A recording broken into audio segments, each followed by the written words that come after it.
Okay.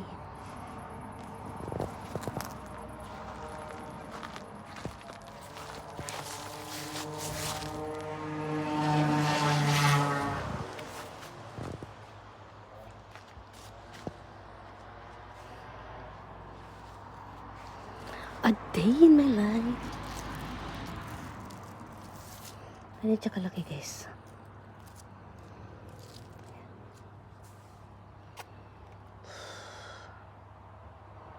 Ayan, bagong tanim ko na everlasting. Everlasting.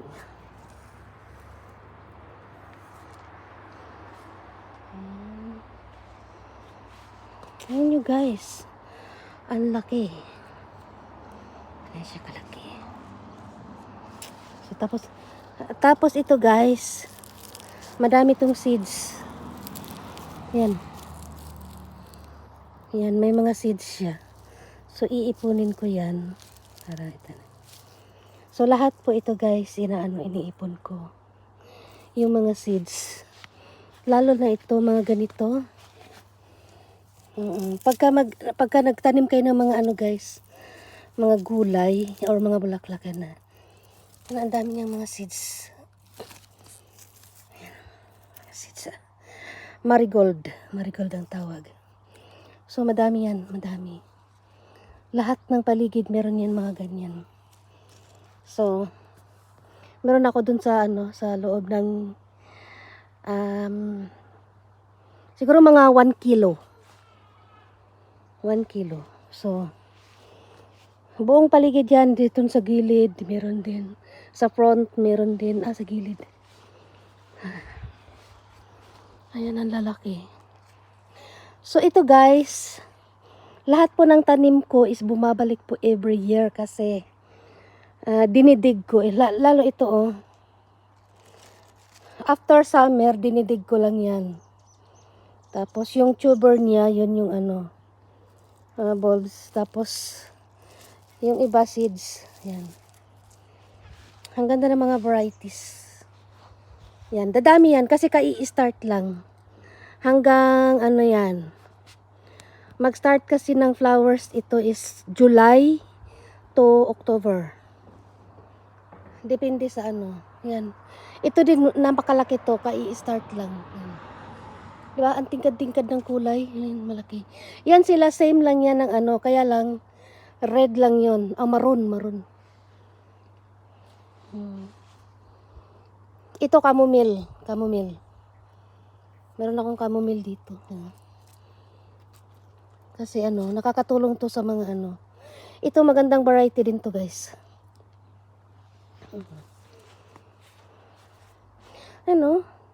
Malaking tulong yan, guys, sa mga sa mga bees. Para mag-produce ng Pag ito, guys, to celery. Pagka ang sarap to ihalo sa mga kahit saan. Salad. Pero mas gusto ko to ilagay sa pansit or papakin pagka halimbawa like mag-ihaw-ihaw. Pinapapak ko lang to. Wala akong masyado ngayong kale. Ito lang yung kale ko. Lumalaki yan, guys. Lumalaki. Tapos nabubuhay siya kahit winter.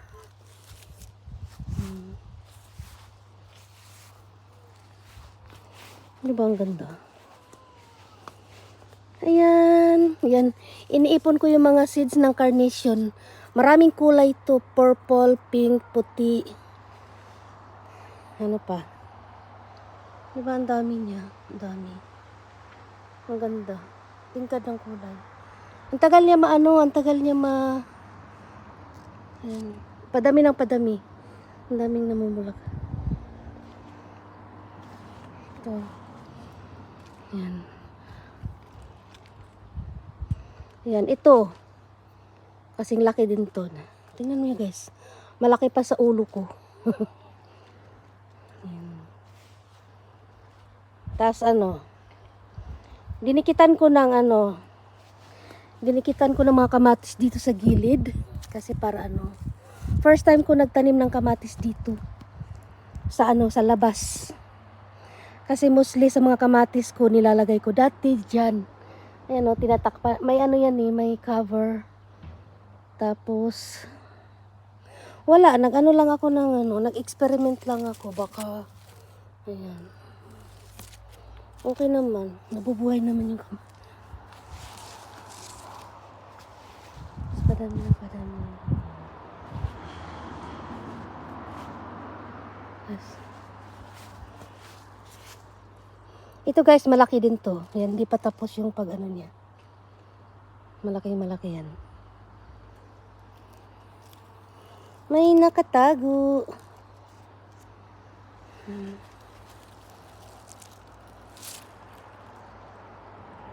Hindi ko alam bakit. Kai-start lang kasi nila yan oh. Pagka na ano na to guys, malalaglag na yung mga dahon niya. Titingnan ko kung may seeds. Tapos ilalagay ko sa gilid para ano. Yan, dadami pa yan kasi kai-start lang yan. Dami mga bukol na lumalabas yan. Lumalabas. Yan. Ito marami tong seeds, I think.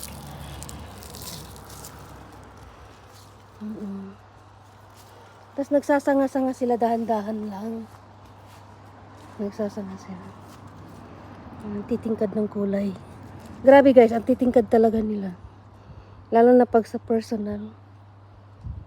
Mas tingkad sila pag sa personal. Ayan. Tapos,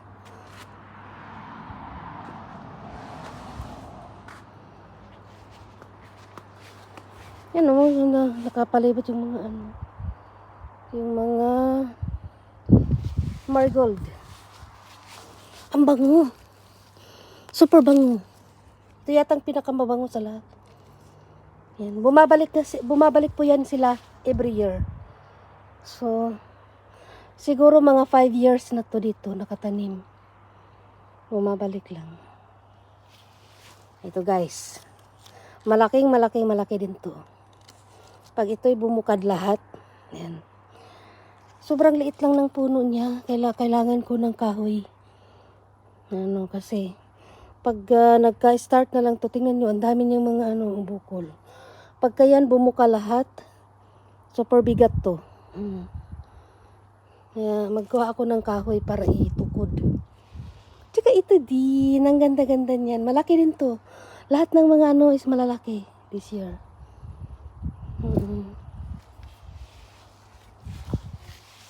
Ang bango nila. Ito yata ang pinakamabango ko eh. Grabe. Tingnan niyo guys, ang laki. Ang laki.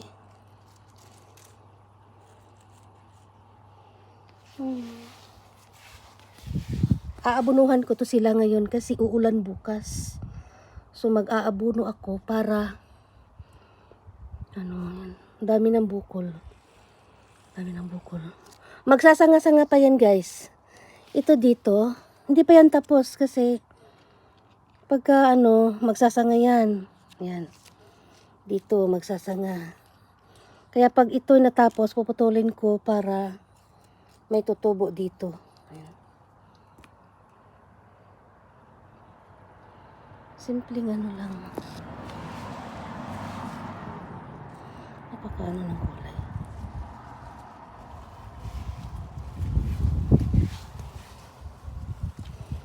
Yung aking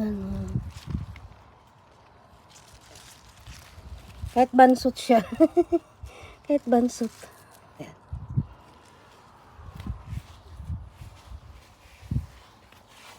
Ayan.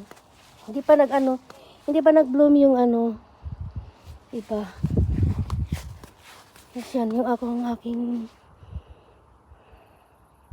nagsitumbahan. Kasi super bigat ng super bigat ng mga flowers. Kasi ang lalaki. Tapos ang liliit lang ng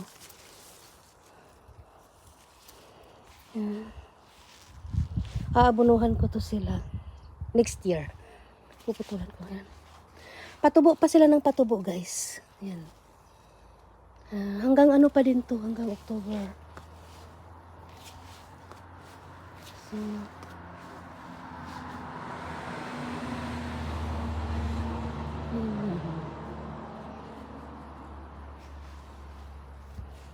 Ano din to eh, yung ibang klase. Pink yata to, purple. Ayun, ano eh, parang pink, ayun ko. Tapos ito purple. Ay, pink to. Ito naman, ito ang purple, ito ang pink. Tapos ito din, purple. Ang ganda na. Super ganda.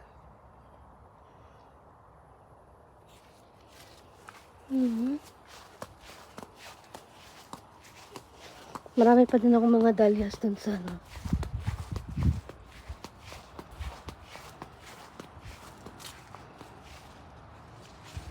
Tingnan mo guys, baling-bali na. Nagsibalian. Kasi ang liit lang ng ano niya. Tapos,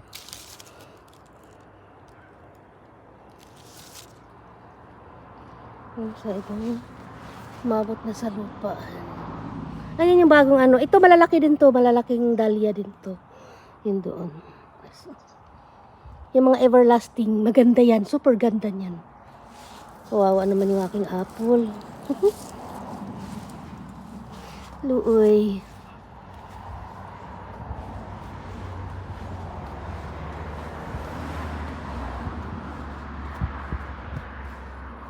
Si balian. Hindi naman siya bali, pero sa Bisaya babawg.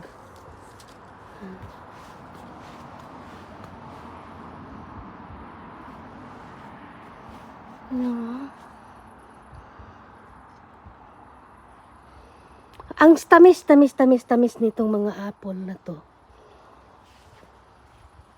Hindi maasim.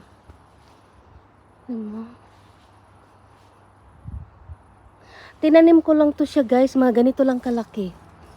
Mga 3 years ago. Ganito lang siya kalaki. Tapos ngayon kasi ano lang braso ko. Pero ang dami niyang bunga. Unang taon siguro bilang lang yung ano nabubunga. Pangalawang taon last year hindi masyado. Pero ngayon pangatlo grabe. Yung aking mga tiger lily. Mga tiger lily yan. Tapos na yung dyan. Ano, super ano din yan. Labong din yan nung nakaraan. Tiger lily. Yan. Bumabalik lang to siya every year guys. Nagtanim lang ako ng ilang piraso tapos. Kaya next year magtatanim ako ng isang laray para maganda talaga tingnan. Ayan. Ang bango din yan. Hindi pa bumukad. Lahat dito na linya guys, bumabalik sila every year. Na hindi mo na kailangan idig. Tapos doon, kailangan sila idig. Ayan. Kakaiba. Ganda.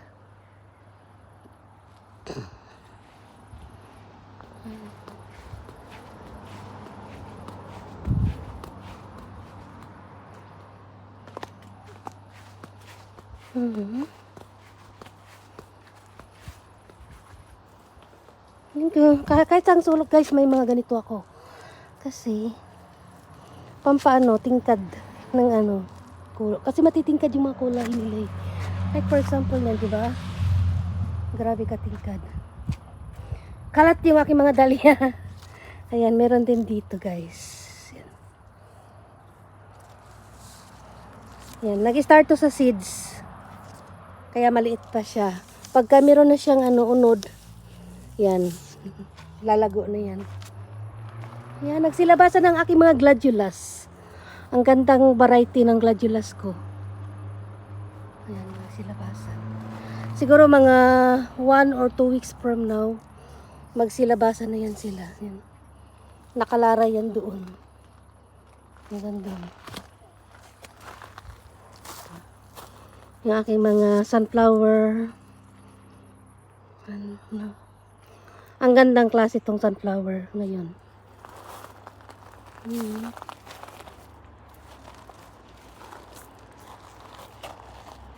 Ayan, ang dami ko na namang iipuning seeds. Ang ganda nito. Yan, bumabalik din to every year. Hindi na kailangan idig.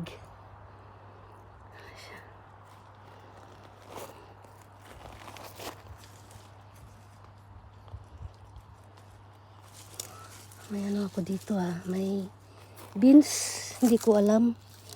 Baka yung tumubo na Tumubo to nung nakaraan. Kasi dito nakalinya to ang mga beans eh. Tapos ngayon, kalabasa yung tinanim ko. Ayan.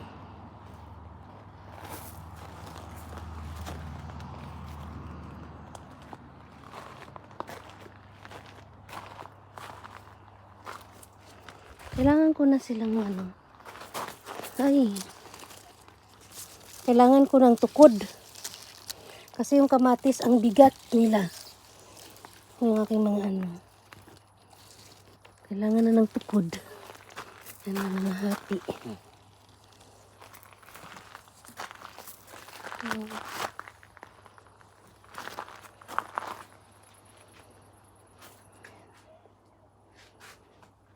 Yung mga ko.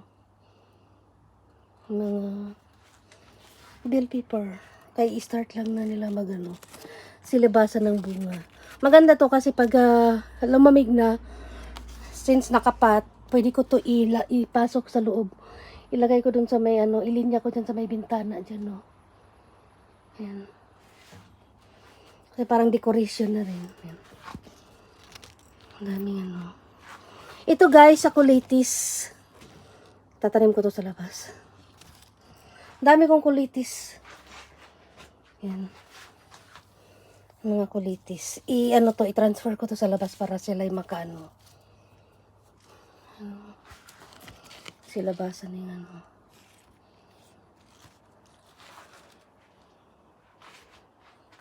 puro yan mga dyan. Ito rin. Ang dami rin. Doon sa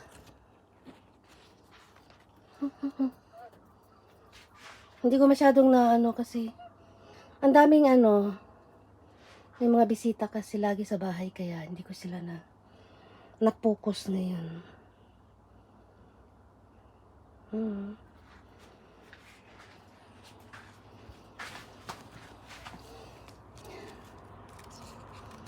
Ayan yung pinagputulan ko ng alugbati.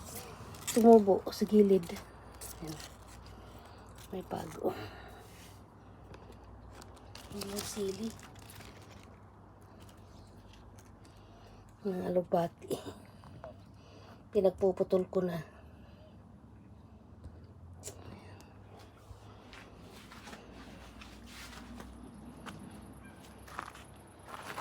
Pinakamalaking kamatis isa. Ayun nakita niyo guys. Ayun sigla ka ng ulo ng bata.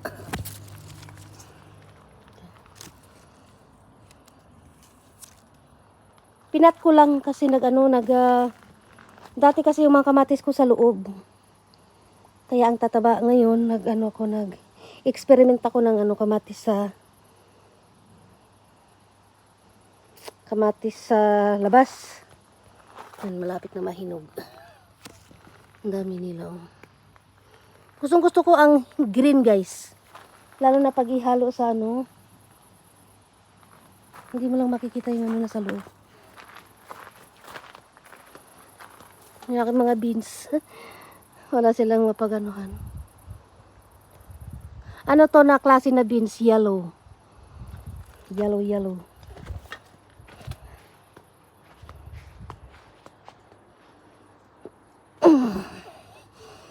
Yellow na beans. Yan, masarap din to. Yan. Pwede ko na. Makakagulay na din kahit papano. Alam mo guys, ang pagtatanim hindi talaga siya maalaga. Itanim mo lang siya, habunuhan tapos dilig-diligan mo lang siya kung may time ka. Wala na talaga siyang hassle. Magugulat ka na lang pagka umulan ngayon, bukas, ang ganda ng ang gagaya niyan, super lago. Kaya i-start lang kasi niya magapang.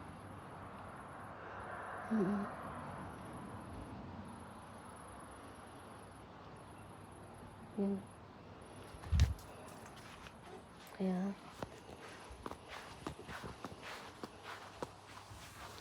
Kaya, dito din nagtanim ako ng bago.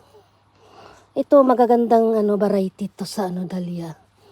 Yung mga tinanim kong bago. Siguro mga by September or end of August, ang dami na nito. Silabasan sila ngayon. Actually, nagkat talaga ako ng grass. Yung pinaka unang namulaklak. Nandun sa likod sa gilid yung kabila yung mga roses ko.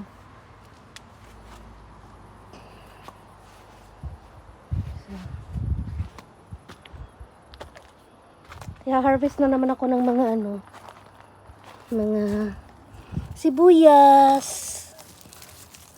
Kasi magtatanim ako dito ng pichay. Tagal ko yung mga damo.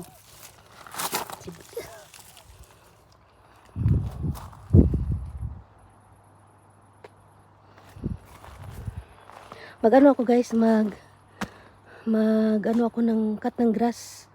Kasi yan madamo. Ayaw ko ng madamo.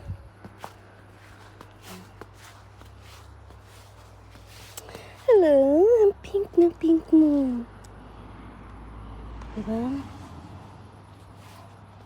So mag-cut ako ng grass guys kasi tinan mo. Nagsitubuan na doon.